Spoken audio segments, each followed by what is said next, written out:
Okay, we are here because I want to do a quick little talk about cameras and like get a chance to really show a little closer what our cameras are doing and what they look like. So this is gonna be a long video. I'm sorry, but I want to make sure everybody has access to this information because I want to make sure. So I'm going to be switching between this camera shot and this. So I'm going to have let's get this guy up so we can take a look at it. All right, so without further ado, let's go through here and take a look at our camera. Okay, so we have a couple parts of our camera here that I want to make sure we hit. So yeah, you should have all heard this lecture already, but I'm going to do it again. Okay, so first things first. You know what? Give me 1 second.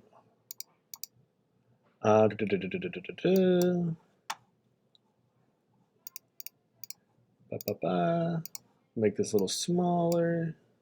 Nope, not that little smaller. Make this a little smaller. So we can look at both of them at once all the time. I will tag this out of the video so you don't have to watch it. Okay, we're still recording. All right, so here we have our Nikon D3300. It is the same exact camera as the one that is in this little picture, and this is what's called a DSLR, a digital single lens reflex camera. And what sets this camera apart from any other cameras that you might be using is the fact that this camera has a removable lens and a lot of stuff on the inside here. I wonder if I can. Look at that. If I just leave this, this is going to be bad for the camera, but that's fine. So if I just that's really neat. Never tried it before. Cool. This camera has a removable lens, and just that little fact adds a lot of versatility to the camera. Okay, so yeah. So let's work our way through the camera from lens to body so we can talk. So we all know. First thing we have is our lens. Okay, and our lens is a standard kit 18 millimeter to 35 millimeter. You can see that right there on that sticker. Okay, and what that means is the bigger the number, the more zoomed in your camera is. So this lens can zoom in from 18 millimeters to 55, which is, a decent range for a standard lens. It's a very default thing that we have. Okay, but what I really want to show you is this right here, which is a feature that was introduced in the D3300, which is the lens lock.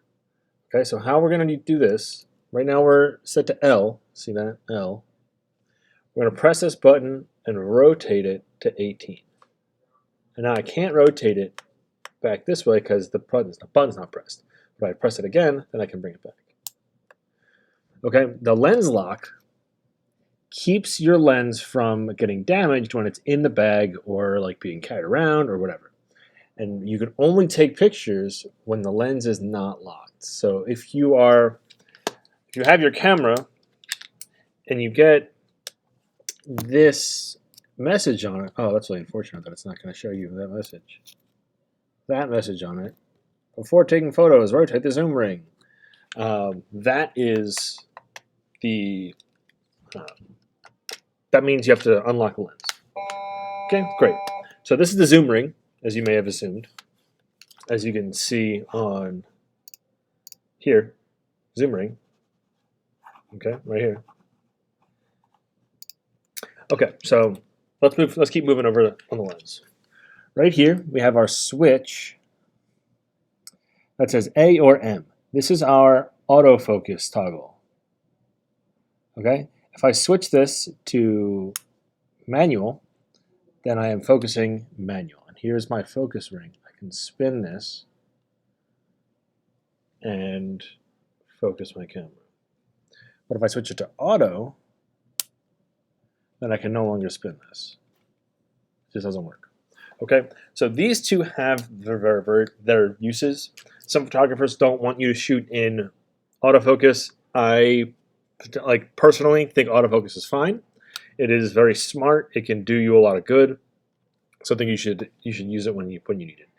If you are trying to focus on something very specific and you're not getting that focus, then you switch to manual and you do it yourself. But especially with these lenses, manual focus can be a little tricky.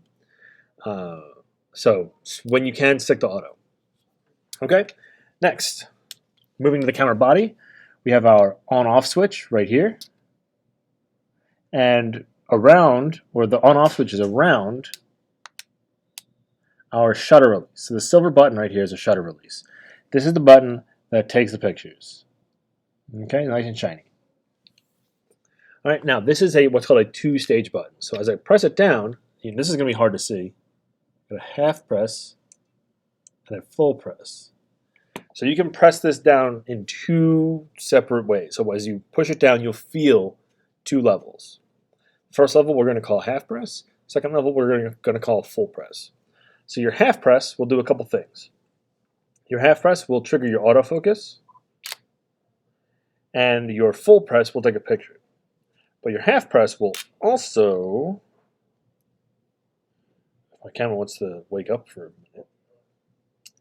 Your half press will also, so my camera is asleep right now, my half press will also wake up the display.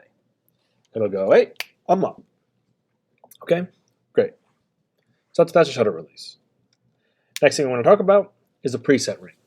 Right on the top, they have this preset ring that tells us what mode the camera is set to. We always want to shoot in manual. Okay, so make sure you're shooting in manual because that's just the way we're going to do it. We are professional photographers. We are not some schmuck that just found a camera that's going to call herself a photographer. We are professionals, and I am a professional teaching you how to be a professional. So that's that. Okay. Next, we have our little adjustment wheel on the back here, right here. It spins.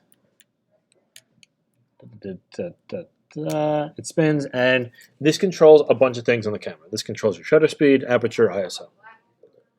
Okay? Speaking of aperture and ISO, speaking of aperture, there's this little button right here that is very hard to see on this camera, but it has a plus and a minus. It's a little square. That's our aperture adjustment button. And then on the side of the camera over here, we have our FN button. That's our ISO adjustment. All the other parts of this camera are not super important for us. We can manage with just those. And that's why I just put those things on here. Okay, so next, moving on. We don't need that. So let's talk real quick about the three parts of exposure that we need to know before we start taking photos. Those are ISO, shutter speed, and aperture. Okay? Boom, boom, boom. Whoop. Boom, boom, boom. ISO, aperture, shutter speed. We're going to talk about those in 1, 2, 3 orders. So they're a little out of order. I should reorder these. Not a big deal. Okay. So first things first, let's take a look at the back of the camera because this is very important. So if we look at the back of my camera, it's going to be very difficult to see. Okay, we see our three things. Our three settings. So first one is shutter speed, right here. And we spin that adjustment wheel, and it changes the shutter speed. Okay? Second one is aperture, and we hold this button down. Yeah, this button down, and spin the wheel, and it changes our aperture. Let's see if I can get that. The third one is this FN button, and I hold that down and I spin this wheel. It changes my ISO. Okay, so that's that. We're going to talk about what those settings mean in a second. but I want to make sure that we all know how to change them on the camera. I think that's actually it. Okay, what's next? All right, so let's go over here, and now let's talk about shutter speed.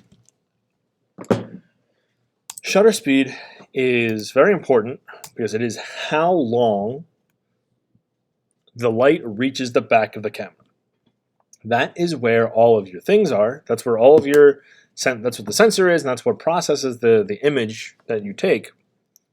And everything about the camera, everything about exposure, deals with the light that hits that sensor.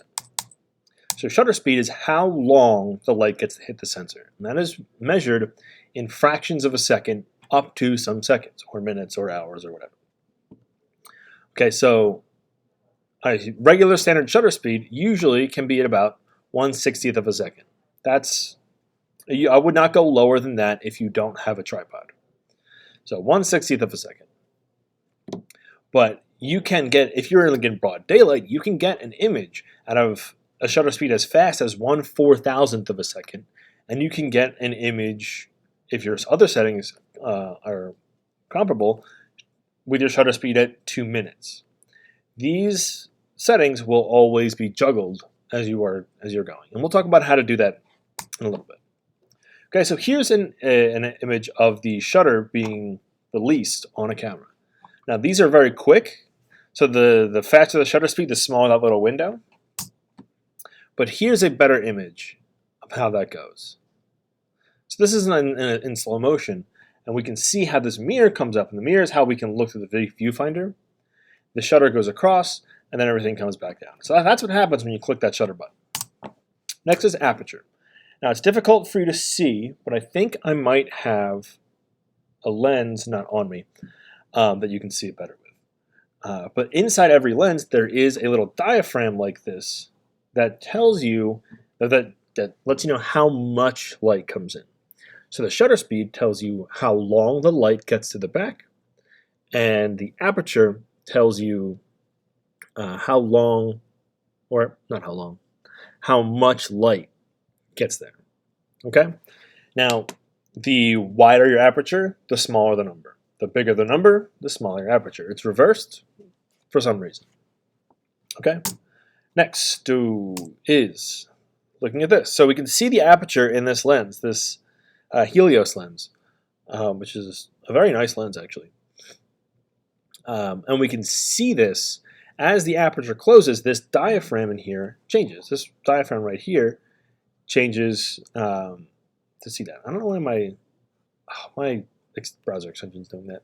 So yeah, and we'll talk about the focus of that in a different video. Now this is modeled directly out of your pupils, your eyes. Most of this camera is developed through the eye. So fun little trick, if you're at home and you wear glasses like I do, you can take your glasses off and put this little tiny pinhole in your finger. Like, just make the smallest possible hole in your finger and look through it. And you will find that the things that were not in focus before come into focus. It's very interesting. Now, the last one is ISO. ISO is how sensitive that sensor is in the back of the camera. So how much effect the light has on the back of that, back of the camera. So your shutter speed is how long, your aperture is how much, and your ISO is how much effect. How effective is that light? How much work is that light doing? The higher your ISO, the more sensitive your camera is. The trade-off there is that as your ISO gets very high, your images are going to get very grainy. So you always want to get your ISO as low as you possibly can. If you can shoot at 100, shoot at 100. If you have to go up to 200, 400, 800, go up. I would try your best not to go above 3200. But, you know, every situation is a little different and you might need to. Okay? So, very noisy, not as noisy. Okay, we're going to end this here because I don't want this video to be too long. So I will see you in the next video where we talk about focus and how to control it.